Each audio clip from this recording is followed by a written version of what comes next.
दोस्तों नमस्कार, हिंदी की बिंदी चैनल पर आप सबका स्वागत है। मैं हूं डॉक्टर प्रदीप प्रसन्न और आप भी प्रसन्न होंगे ऐसा मुझे विश्वास है। तो आइए आज हिंदी व्याकरण, हिंदी भाषा, हिंदी साहित्य में कुछ नई बातें सीखते हैं।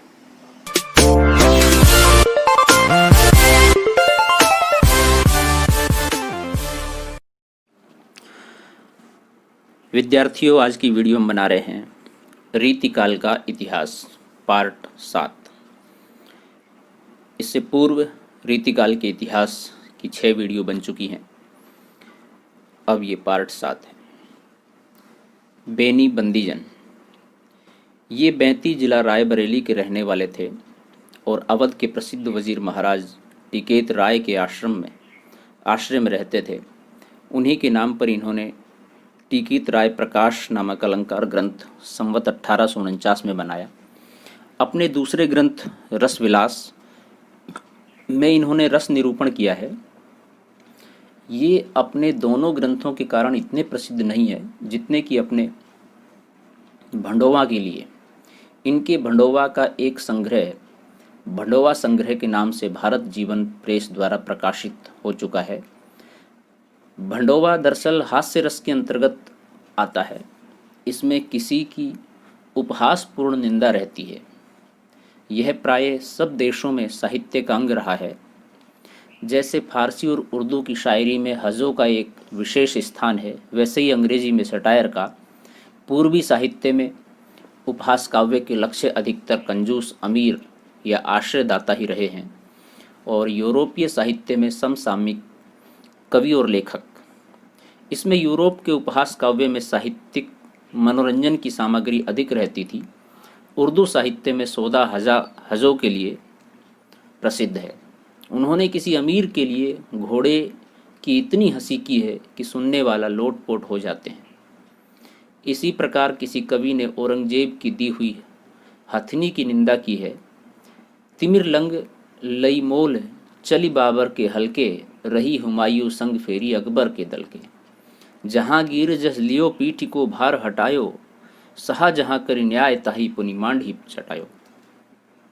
बल रहित भई पौरुष थक्यो, भगी फिरत बन श्यारडर। औरंगजेब करी नि सोई ले दीन ही कविराज कर। इस पद्धति के अनुयायी बेनी जी ने भी कहीं बुरी रजाई पाई तो उसकी निंदा की, कहीं छोटे आम पाए तो उसकी निंदा की, जी खोल कर की। पर जिस प्रकार उर्दू के शायर कभी कभी दूसरे कवि पर भी छींटा दे दिया करते थे, उसी प्रकार बेनी जी ने भी लखनऊ के ललक दास महंत इन्होंने सत्योपाख्यान नामक एक ग्रंथ लिखा है, जिसमें राम कथा बड़े विस्तार से चौपाइयों में लिखी है, पर कुछ कृपा की है, अर्थात उन पर भी इन्होंने टीका टिप्पणी की है। जैसे बाजे बाज ऐसे डलमऊ में बसंत, जैसे मऊ के जुलाहे लखनऊ के ललक दास। इनका टीकित प्रकाश संवत 1849 में और रसविलास संवत 1874 में बना। अतः इनका कविता काल संवत 1849 से 1880 तक माना जा सकता है। इनकी कविता के कुछ नमूने देखिए। अली डसे आधार सुगंधा पाए आनन को, कानन में ऐसे चारु चरण चलाए हैं। फटी गई कंचुकी लगे ते कंठ कुंचन के, बेनी बर हीन खोली बार छवि छाए हैं। बेग ते गवन की नि धाक धाक होत सीनो, ऊर्ध्व उसासे तन सेद सर साए हैं। भली प्रीति पाली बन माली के बुलावे को, मेरे हेत आली बहु तेरे दुख पाए हैं। घर घर घाट घाट बाट बाट ठाट ठटे, बेलाओं को बेला फिरे चेला लिए आस पास। कविन सुबाद करे भेद बिन नाद करे, महाऊन माद करे धर्म करम नाश। बेनी कवि कहे बिभिचारिणी को बादशाह, अतन प्रकाशत ने सतन सरमतास। ललना ललक नैन मैन की झलक, हंसी हेरत अलक रद खलक ललक दास। बेनी प्रवीण अगले कवि हैं।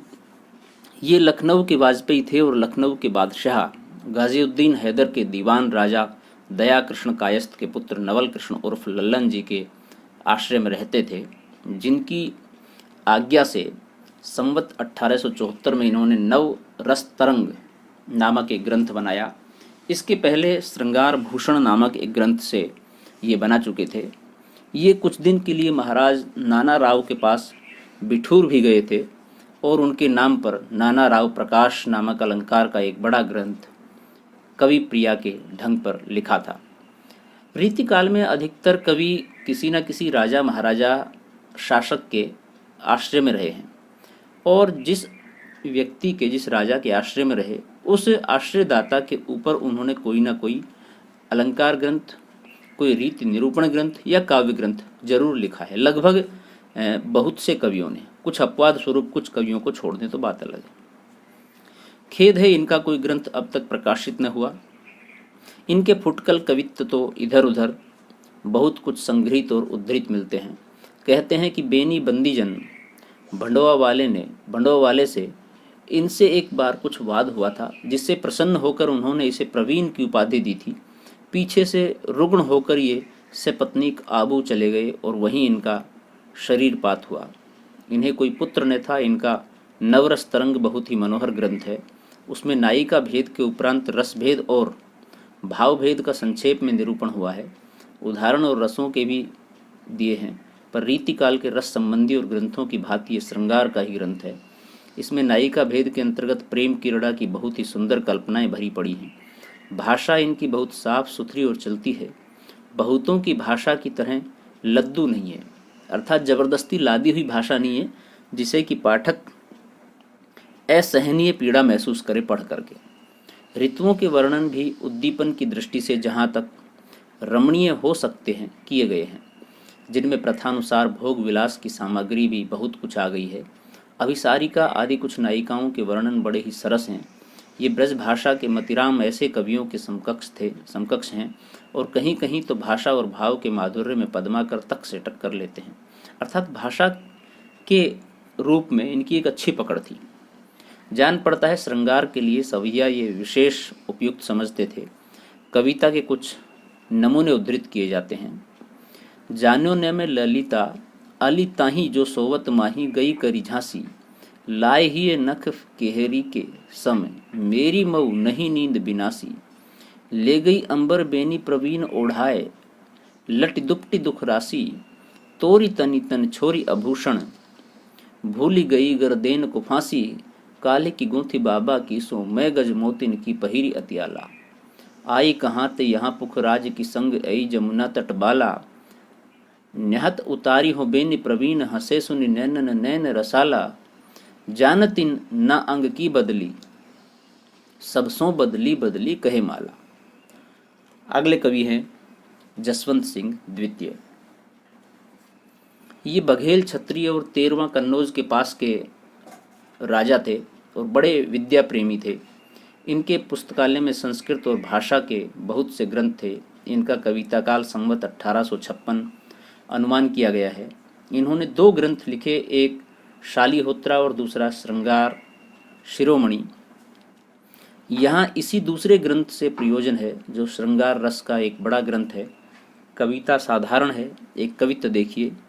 घनन के घोर सोर चारों ओर मोरन के अतिचित चोर तस अंकुर मुनई रहे, कोकिलन कूक हुक होती बीरहीन ही लूक से लगत चीर चारण चुनई रहे, झिल्ली झन कार तैसु पीकन पुकार डरी, मारी डारी डारी द्रुम अंकुर सुने न रहे, लुनई रहे प्राण प्राण प्यारे जसवंत बिन कार्य पीरे लाल उदे बादर उनई रहे। प्रेम की श्रृंगार की कविताएं अधिकतर कवियों ने रीतिकाल के अंदर लिखी। अगले कवि हैं यशोदानंदन। इनका कुछ भी वृत्त ज्ञात नहीं, जीवन वृत्त का विशेष पता नहीं है। शिव सिंह सरोज में इनका जन्म संवत 1828 लिखा पाया जाता है। शिव सिंह सरोज एक हिंदी साहित्य का इतिहास ग्रंथ है, जो एक तरह से प्रथम ग्रंथ है, और उसके अंदर उपलब्ध सामग्री के आधार पर इतिहास लिखे गए हैं बहुत सारे, तो उसका जिक्र बार बार इसलिए आता है।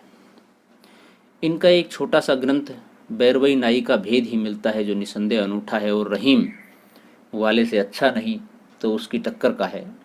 इनमें 9 बैरवई संस्कृत में और 53 ठेठ अवधी भाषा में है। रहीम भक्ति काल के एक बड़े ही प्रसिद्ध कवि हुए, उन्होंने भी बैरवई लिखे। अत्यंत मृदु और कोमल भाव अत्यंत सरल और स्वाभाविक रीति से व्यंजित हैं। भावुकता ही कवि की प्रधान विभूति है। इस दृष्टि से इनकी यह छोटी सी रचना बहुत ही बड़ी बड़ी रचनाओं से मूल्य में बहुत अधिक है। कवियों की श्रेणी में ये निसंदेह उच्च स्थान के अधिकारी हैं। इनकी बैरवई के नमूने देखिए। संस्कृत यदि च भवति बुधा मिलनम किम त्रिदिनेव, यदि च भवति षठ मिलनम किम निर्यण। बैरवे देखें। तुर्किन जाति हुरकिन अति इतराई, छुवन न देही इजरवा मुरि मुरि जाई। पीतम तुम कच लोइया हम गजबेली, सारस के असिजोरियां फिरौ अकेली। अगले कवि हैं करण कवि। ये षटकुल कान्य उपजों के अंतर्गत पांडे थे और छत्रसाल के वंशधर पन्ना नरेश महाराज हिंदुपति की सभा में रहते थे। इनका कविता काल संवत 1860 के लगभग माना जा सकता है। इन्होंने साहित्य रस और रस कलोल नामक 2 रीति ग्रंथ लिखे हैं। साहित्य रस में इन्होंने लक्षणा, व्यंजना, ध्वनि भेद, रस भेद, गुण, दोष आदि काव्य के प्राय सभी विषयों का विस्तार से वर्णन किया है। इस दृष्टि से यह एक उत्तम रीति ग्रंथ है। कविता भी इनकी सरस और मनोहर है। इससे इनका एक सुविज्ञ कवि होना सिद्ध होता है। एक कवित्व देखिए। कंटकित होत गात विपिन समाज देख, हरि हरि भूमि हेरी हियोलर जतु है। एते पई करण धुनि परति मयूरन की चातक पुकारी ते हेताप सर जतु है। निपट चवाई भाई बंधु जे बसत गांव, पांव पर जानी कई ने को बर जतु है। अर्जो ने मानी तू ने गरजो चलत बार, एर घन बेरी अब काहे गरजतु है। अगले कवि हैं गुरदीन पांडे।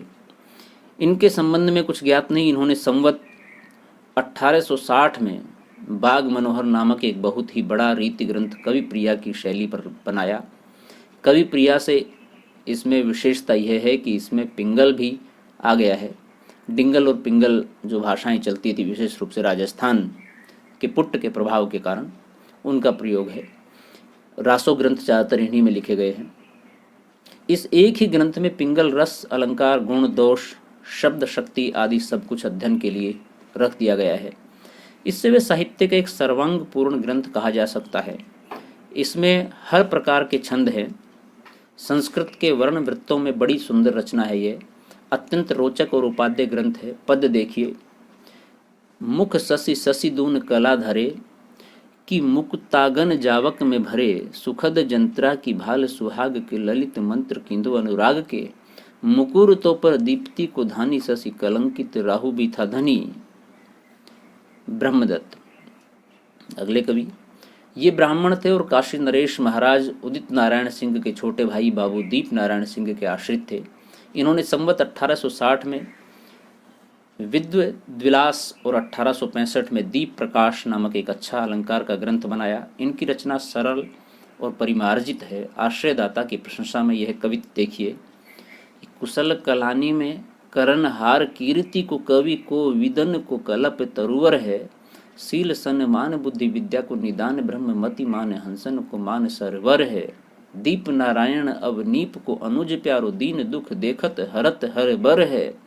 गाहक गुनी को निर्बाहक, दुनी को निको गन, गनि गज बकस गरीब पर वर है। पद्माकर भट्ट रीतिकाल के कवियों में सहृदय समाज इन्हें बहुत श्रेष्ठ स्थान देता आया है।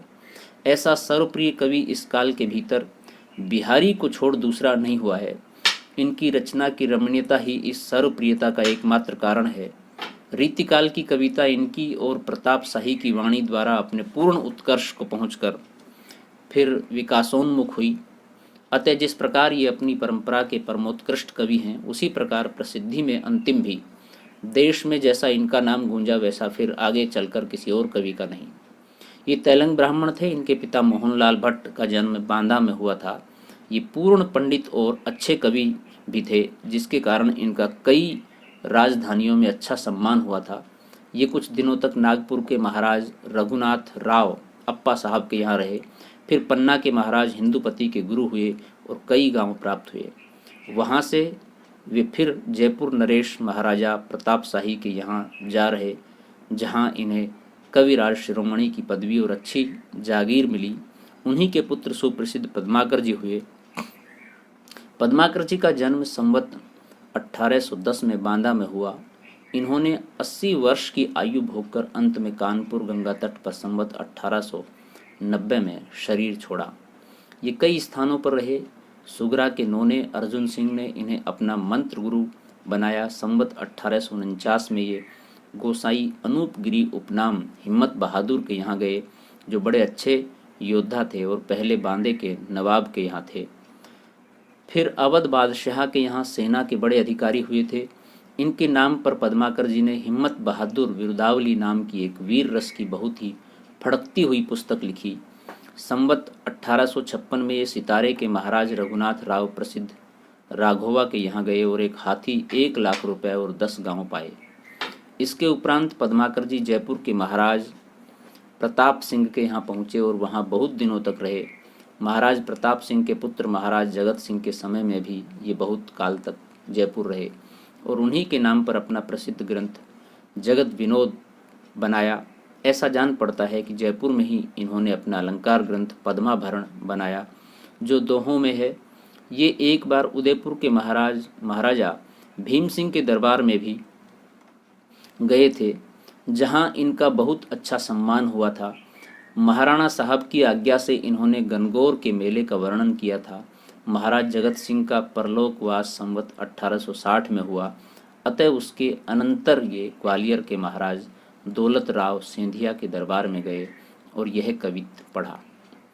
मीना गढ़ बम्बई सुमंद मंद राजबंग, बंदर को बंद करी बंदर बसावेगो, कहे पद माकर कस की काश्मीर हूँ को, पिंजर सो घेरी के कली जंज छुड़ावेगो, बांका नृप दौलत अलीजा महाराज कंबो, साजी दल पकड़ी फिरंगी ने दबावेगो, दिल्ली दह पट्टी पट नाहू को झपट करी, कभू लत्ता कलकत्ता को उड़ावेगो। सेंधिया के दरबार में भी इनका अच्छा मान हुआ। कहते हैं कि वहाँ सरदार उदाजी के अनुरोध से इन्होंने हितोपदेश का भाषा अनुवाद किया था। ग्वालियर से ये बूंदी गए और वहाँ से फिर अपने घर बांदे में आ रहे। आयु के पिछले दिनों में ये रोगग्रस्त रहा करते थे। उसी समय इन्होंने प्रबोध पचासा नामक विराग और भक्ति रस से पूर्ण ग्रंथ बनाया। अंतिम समय निकट जान पद्माकर जी गंगा तट के विचार से कानपुर चले गए और वहीं अपने जीवन के शेष 7 वर्ष पूरे किए। अपनी प्रसिद्ध गंगा लहरी इन्होंने इसी समय के बीच बनाई थी। राम रसायन नामक वाल्मीकि रामायण का आधार लेकर लिखा गया एक चरित काव्य भी इनका दोहे चौपाइयों में है, पर उसमें इन्हें काव्य संबंधी सफलता नहीं हुई है। संभव है वह इनका न भी हो।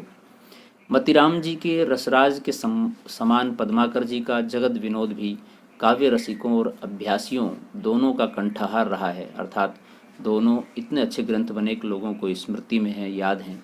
वास्तव में ये श्रृंगार रस का सार ग्रंथ सा प्रतीत होता है। इनकी मधुर कल्पना ऐसी स्वाभाविक और हाव भावपूर्ण मूर्ति विधान करती है कि पाठक मानो प्रत्यक्ष अनुभूति में मग्न हो जाता है। ऐसी सजीव मूर्ति विधान करने वाली कल्पना बिहारी को छोड़कर और किसी कवि में नहीं पाई जाती। ऐसी कल्पना के बिना भावुकता कुछ नहीं कर सकती। या तो वह भीतर ही भीतर लीन हो जाती है अथवा असमर्थ पदावली के बीच व्यर्थ फड़फड़ाया करती है। कल्पना और वाणी के साथ जिस भावुकता का संयोग होता है वही उत्कृष्ट काव्य के रूप में विकसित हो सकती है। भाषा की सब प्रकार की शक्तियों पर इस कवि का अधिकार दिखाई पड़ता है।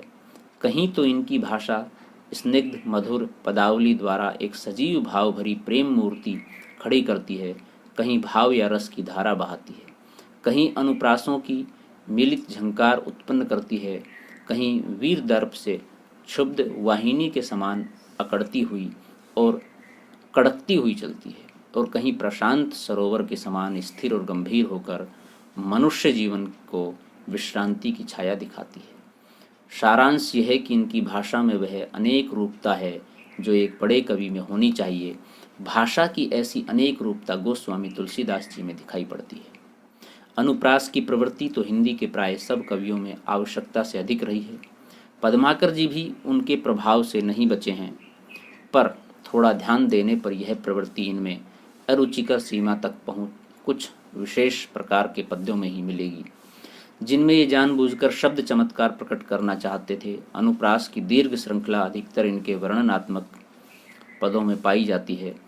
जहाँ मधुर कल्पना के बीच सुंदर कोमल भाव तरंग का स्पंदन है, वहाँ की भाषा बहुत ही चलती, स्वाभाविक और साफ सुथरी है। वहाँ अनुप्रास भी है तो बहुत संयत रूप में।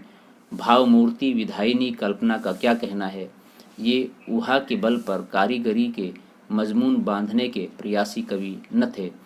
हृदय की सच्ची स्वाभाविक प्रेरणा इनमें थी।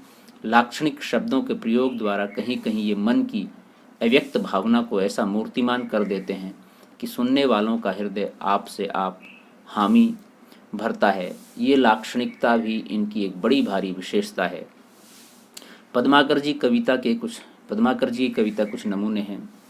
फागु की भीड़ अभीरन में गही गोविंद ले गए भीतर गोरी, भाई करी मन की पद्माकर ऊपर नाय अबीर की झोरी, छीनी पितंबर कंबर तेसु बिदादई मीड़ी कपोलन रोरी, नैन नचाए कही मुस्काए लला फिर आइयो खेलन होरी। बड़ा प्रसिद्ध पद है इनका। और देखें, आई संग आलिन के ननद पठाई नीठी, और सोहत सोहाई शीस ईंडर सुपटकी, कहे पद माकर गंभीर जमुना के तीर, लागी घट भरन नवेली नेह अटकी, ताही समय मोहन जो बांसुरी बजाई, तामे मधुर मलार गाई और बंसी वटकी, तान लागे लटकी रही न सुधी घूंघट की, घर की न घाट की न बाट की न घट की। वाह, क्या सुंदर शब्दों का प्रयोग है, क्या सुंदर वर्णन है। अगले कवि हैं ग्वाल कवि। ये मथुरा के रहने वाले बंदीजन सेवा राम के पुत्र थे। ये ब्रज भाषा के अच्छे कवि हुए हैं। इनका कविता काल संवत 1879 से संवत 1918 तक है। अपना पहला ग्रंथ यमुना लहरी इन्होंने संवत 1879 में, और अंतिम ग्रंथ भक्त भावना संवत 1919 में बनाया। रीति ग्रंथ इन्होंने 4 लिखे हैं। रसिकानंद अलंकार रसरंग संवत 1904, कृष्णजू को नवशिख संवत 1884 और दूषण दर्पण संवत 1891। इनके अतिरिक्त इनके 2 ग्रंथ और मिले हैं, हमीर हट संवत 1881 और गोपी पच्चीसी। और भी 2 ग्रंथ इनके लिखे कहे जाते हैं, राधा माधव मिलन और राधा अष्टक। कवि हृदय विनोद इनकी बहुत सी कविताओं का संग्रह है। रीतिकाल की सनक इनमें इतनी अधिक थी कि इन्हें यमुना लहरी नामक देव स्तुति में भी नवरस और षट ऋतु सुझाई पड़ी है। भाषा इनकी चलती और व्यवस्थित है। वाग विदग्धता भी इनमें अच्छी है। षट ऋतुओं का वर्णन इन्होंने विस्तृत किया है, पर वही श्रृंगारी उद्दीपन के ढंग का इनके ऋतु वर्णन के कवित्व लोगों के मुँह से अधिक सुने जाते हैं, जिसमें बहुत सी भोग विलास की अमीरी सामान भी गिनाए गए हैं। ग्वाल कवि ने देशाटन अच्छा किया था, अर्थात इधर उधर घूमे थे, भ्रमण किया था, और इन्हें भिन्न भिन्न प्रांतों की बोलियों का अच्छा ज्ञान हो गया था। इन्होंने ठेठ पूर्वी हिंदी, गुजराती और पंजाबी भाषा में भी कुछ कवित्व सवैया लिखे हैं। फारसी अरबी शब्दों का इन्होंने बहुत प्रयोग किया है। सारांश यह है कि एक विदग्धा और कुशल कवि थे, पर कुछ फक्कड़पन लिए हुए। इनकी बहुत सी कविता बाजारी है। उदाहरण नीचे दिए जाते हैं। ग्रीष्म की गजब धुकी है धूप धाम धाम, गर्मी झुकी है जाम जाम अति तापिनी, भीजे खस बीजन झलेहु ना सुखात सवेद, गात न सुहात बात दावा की डरापिनी, ग्वाल कवि कहे कोरु कुंभन ते कूपन ते, लय लय जल धार बार बार मुख थापिनी, जब पियो तब पियो अब पियो फिर अब, पीवत हूँ पीवत मिटे न प्यास पापिनी। वाह, देखिए प्यास न मिटने का कितना सुंदर उदाहरण है कि जल पिया, जलधार बरसी, कुएं का जल पिया, कुंभ घड़े का जल पिया, उसके बाद भी प्यास नहीं मिट रही बार बार। मोरन के सोरन की नैकुन मरोर रही, घोर हूँ रही न घन घन या फरद की, अंबर अमल सर सरिता बिमल भल, पंक कोने अंक ओने ओडन गरद की, ग्वाल कवि चित्त में चकोरन के चोन भय, पंथिन की दूर भई दूषण दरद की, जल पर थल पर महल अचल पर, चांदी सी चमक रही चांदनी सरद की। प्रताप शाही, ये रतन सेन बंदीजन के पुत्र थे और चरखारी बुंदेलखंड के महाराज विक्रम शाही के यहाँ रहते थे। इन्होंने संवत 1882 में व्यंग्यार्थ कौमुदी और संवत 1886 में काव्य विलास की रचना की। इन दोनों परम प्रसिद्ध ग्रंथों के अतिरिक्त निम्नलिखित पुस्तकें इनकी बनाई हुई और हैं। जयसिंह प्रकाश संवत 1882, श्रृंगार मंजरी संवत 1889, श्रृंगार शिरोमणि 1894, अलंकार चिंतामणि संवत 1894, काव्य विनोद संवत 1896, रस राज की टीका संवत 1896, रत्नचंद्रिका सतसई की टीका संवत 1896, जुगल नक्षिक सीताराम का नक्षिक वर्णन, बलभद्र नक्षिक की टीका। इस सूची के अनुसार इनका कविता काल संवत 1880 से 1900 तक ठहरता है। पुस्तकों के नाम से ही इनकी साहित्य मर्मज्ञता और पांडित्य का अनुमान हो सकता है। आचार्यत्व में इनका नाम मतिराम, श्रीपति और दास के साथ आता है और एक दृष्टि से इन्होंने अनेक चलाए हुए कार्य को पूर्णता को पहुंचाया है। अर्थात पूर्व में जो पद्धति चल रही है, जो श्रृंखला चल रही है, जो रीति चल रही है किसी भी काव्य की, कविता की, उसको आगे बढ़ाने की कोशिश की है। लक्षणा व्यंजना का उदाहरणों द्वारा विस्तृत निरूपण पूर्ववर्ती 3 कवियों ने नहीं किया था। इन्होंने व्यंजना के उदाहरणों की एक अलग पुस्तक ही व्यंग्यार्थ कौमुदी के नाम से रची। इसमें कवित्व, दोहे, सवैये मिलाकर 130 पद हैं जो सब व्यंजना या ध्वनि के उदाहरण है। साहित्य मर्मज्ञ तो बिना कहे ही समझ सकते हैं कि ये उदाहरण अधिकतर वस्तु व्यंजना के ही होंगे। वस्तु व्यंजना को बहुत दूर तक घसीटने पर बड़े चक्रदार ऊहापोह का सहारा लेना पड़ता है और व्यंग्यार्थ तक पहुँच केवल साहित्यिक रूढ़ि के अभ्यास पर अवलंबित रहती है। नायिकाओं के भेदों, रसादि के सब अंगों तथा भिन्न भिन्न बंधों उपमान का अभ्यास न रखने वालों के लिए ऐसे पद पहेली ही समझिए।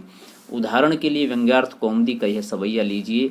सीख सिखाई न मानई है, बर ही बस संग सखीन के आवे, खेलत खेल नए जल में, बिना काम वृथा कत जाम बितावई, छोड़ी के साथ सहेलन को रही के कही कौन सवाद ही पावे, कौन परी यह बानी अरिनित नीर भरी गगरी ढरकावे। सहृदयों की सामान्य दृष्टि में तो वह संधि की मधुर क्रीड़ावृत्ति का यह एक परम मनोहर दृश्य है, पर फन में उस्ताद लोगों की आंखें एक और ही ओर पहुंचती हैं। वे इसमें से यह व्यंग्यार्थ निकालते हैं, घड़े के पानी में अपने नेत्र का प्रतिबिंब देख उसे मछलियों सा भ्रम होता है। इस प्रकार का भ्रम एक अलंकार है, अतः भ्रम या भ्रांति अलंकार यहाँ व्यंग्य हुआ। और चलिए, भ्रम अलंकार में सादृश्य व्यंग्य रहा करता है, अतः अब इस व्यंग्यार्थ पर पहुँचे कि नेत्रामीन के समान है। अब अलंकार का पीछा छोड़िए, नायिका भेद की तरफ आइए। वैसा भ्रम जैसा ऊपर कहा गया है अज्ञात यौवना को हुआ करता है, अतः ऊपर का सवैया अज्ञात यौवना का उदाहरण हुआ। ये इतनी बड़ी अर्थ यात्रा रूढ़ी के ही सहारे हुई है। जब तक यह ज्ञात न हो कि कवि परंपरा में आँख की उपमा मछली से दिया करते हैं, तब तक यह सब अर्थ स्फुट नहीं हो सकता। अर्थात सिर्फ शाब्दिक ज्ञान होना ही कविता या कविता को पढ़ना लिखना नहीं है, बल्कि भावात्मक ज्ञान के साथ साथ उसके अनेक आयाम क्या क्या हो सकते हैं, उसके अर्थ क्या क्या हो सकते हैं, ये सब भी पता होना चाहिए। प्रताप शाही का यह कौशल अपूर्व है कि उन्होंने एक रस ग्रंथ के अनुरूप नायिका भेद के क्रम से सब पद रखे हैं, जिससे उनके ग्रंथ को जी चाहे तो नायिका भेद या एक अत्यंत सरस और मधुर ग्रंथ भी कह सकते हैं। यदि हम आचार्यत्व और कवित्व दोनों के एक अनूठे संयोग की दृष्टि से विचार करते हैं तो मतिराम, श्रीपति और दास से कुछ 20 ही ठहरते हैं। इधर भाषा की स्निग्ध सुख सरल गति, कल्पना की मूर्तिमत्ता और हृदय की दृढ़शीलता मतिराम, श्रीपति और बेनी प्रवीण के मेल में जाती है, तो उधर आचार्यत्व इन तीनों में भी और दास से भी कुछ आगे दिखाई पड़ता है। इनकी प्रखर प्रतिभा ने मानो पद्माकर की प्रतिभा के साथ रीतिबद्ध काव्य कला को पूर्णता पर पहुंचाकर छोड़ दिया। पद्माकर की अनुप्रयास योजना कभी कभी रुचिकर सीमा के बाहर लगती है। जैसा हमने प्रारंभ में बताया था कि रीति काल के कवियों को 3 भागों में विभाजित किया गया है, रीतिबद्ध, रीतिमुक्त, रीतिसिद्ध। जब रीति काल का इतिहास की वीडियो पूरी हो जाएगी तो हम तीनों को लेकर के रीतिबद्ध, रीतिसिद्ध और रीतिमुक्त, इनके तीनों प्रमुख कवि, उनकी कविताएं और कैसे उनको याद करें, उनका तरीका क्या है, एक आसान ट्रिक, एक गजब का एक प्रयोग आपको बताएंगे, उनको लेकर के वीडियो बनाएंगे। बाहर जा पड़ी है, पर इस भावुक और प्रवीण की वाणी में यह दोष कहीं नहीं आने पाया है। इनकी भाषा में बड़ा भारी गुण यह है कि यह बराबर एक समान चलती है। उसमें न कहीं कृत्रिम आडंबर का अड़ंगा है, न गति का शैथिल्य और न शब्दों की तोड़ मरोड़ है। हिंदी के मुक्तक कवियों में समस्या पूर्ति की पद्धति पर रचना करने के कारण एक अत्यंत प्रत्यक्ष दोष देखने में आता है। उनके अंतिम चरण की भाषा तो बहुत ही गठी हुई, व्यवस्थित और मार्मिक होती है, पर शेष 3 चरणों में यह बात बहुत ही कम पाई जाती है। बहुत से स्थलों पर तो प्रथम 3 चरणों की वाक्य रचना बिल्कुल अव्यवस्थित और बहुत सी पद योजना निरर्थक होती है, पर प्रताप की भाषा एक रस चलती है। इन सब बातों के विचार से हम प्रताप जी को पद्माकर के समकक्ष ही बहुत बड़ा कवि मानते हैं। प्रताप जी की कुछ रचनाएं उद्धृत की जाती हैं। चंचलता अपनी तजी कई रस ही, रस सो रस सुंदर पीजो, को कितेक कहे तुमको तिनकी कही बातन कोन पत जियो, चोज चवाइन के सुनियो न यही, इक मेरी कही नित कीजो, मंजुल मंजरी पय हो मलिंद, विचार के भार संभारी के दीजियो। चंचल चपला चारु चमकत चारों ओर, झूमी झूमी झूमी झूमी धुरवा धारणी पर सत है, शीतल समीर लगे दुखद वियोगिनी, संयोगिनी समाज सुख साज सर सत है, कहें पर ताप अति निविड़ अंधेरी महा मार्ग चलत नाही ने कुदर सत है, झुमड़ी झलानी चहूं को ते उमड़ी आज, धारा धर धारण अपार बरसत है। तेज बारिश हो रही है, उस समय का वर्णन है। अगले कवि हैं रसिक गोविंद। ये निम्बार्क संप्रदाय के एक महात्मा हरिव्यास की गद्दी के शिष्य थे और वृंदावन में रहते थे। हरिव्यास जी की शिष्य परंपरा में सर्वेश्वर शरण देव जी बड़े भारी भक्त हुए हैं। रसिक गोविंद जी उन्हीं के शिष्य थे। ये जयपुर राजपूताना के रहने वाले और नटाणी जाति के थे। इनके पिता का नाम शालिग्राम, माता का गुमाना, चाचा का मोतीराम और बड़े भाई का बाल मुकुंद था। इनका कविता काल संवत 1850 से 1890 तक अर्थात विक्रम की 19वीं शताब्दी के मध्य से लेकर अंत तक स्थिर होता है। अब तक इनके 9 ग्रंथों का पता चला है। रामायण सूचनिका, रसिक गोविंदानंदन, लक्ष्मण चंद्रिका, अष्टदेश भाषा, पिंगल, समय प्रबंध, कलयुग, रासो, रसिक गोविंद, युगल रस, माधुरी। एक उदाहरण देखें। मुकुलित पल्लव फूल सुगंधा पराघई झारत, जुग मुख निरखी विपिन जनु राय लोन उतारत, फूल फलन के भार डारा झुकियों छवि छाजई, और मनु पसारी दई भुजा देन फल पथिकन काजई, मधु मकरंद पराग लुब्धा अली मुदित मता मन, बिरद पढ़त ऋतुराज नृपत के मनुबंदी। तो विद्यार्थियों, ये थी आज की वीडियो रीतिकाल पार्ट 7। वीडियो आपने पूरी देखी, उसके लिए आपका बहुत बहुत धन्यवाद। आशा करते हैं वीडियो आपको पसंद आई होगी, आपके लिए लाभप्रद होगी, और यदि ऐसा है तो आप लाइक कीजिए और हमें कमेंट्स के माध्यम से ज़रूर बताएं वीडियो आपको कैसी लगी। यदि इस वीडियो को लेकर के या किसी अन्य समस्या को लेकर के आपके मन में कोई दुविधा है, कोई शंका है, कोई सवाल है, तो आप कमेंट्स के माध्यम से हमसे पूछिए। हम उसका समाधान करने की, उसका उत्तर देने की कोशिश करेंगे, या उचित लगा तो एक पृथक से वीडियो बना देंगे। और अन्य टॉपिकों को जानने के लिए आप हमारे चैनल को सब्सक्राइब कर लें, ताकि हर प्रकार की वीडियो आपको आसानी से उपलब्ध हो सकें। अकादमिक परीक्षाओं के साथ साथ प्रतियोगी परीक्षाओं की तैयारियों के लिए भी बहुत सारे टॉपिकों पर हम वीडियो बनाते हैं, और उनकी महत्वपूर्ण ट्रिक, लगभग हर टॉपिक की महत्वपूर्ण ट्रिक का वर्णन हम जरूर करते हैं, ताकि विद्यार्थियों के लिए आसान हो चीज़ों को समझना। बाकी आप पूर्ण रूप से हम जो पढ़ा रहे हैं ऐसे पढ़ोगे तो निश्चित रूप से किसी भी चीज़ को समझने में कोई दुविधा बिल्कुल नहीं होगी। तो विद्यार्थियों, आज के लिए बस इतना ही। हम नेक्स्ट वीडियो फिर लेके आएंगे, तब मिलेंगे। तब तक के लिए नमस्कार। आप घर पर रहें, अपने परिवार को सुरक्षित रखें, देश को सुरक्षित रखें। शुक्रिया।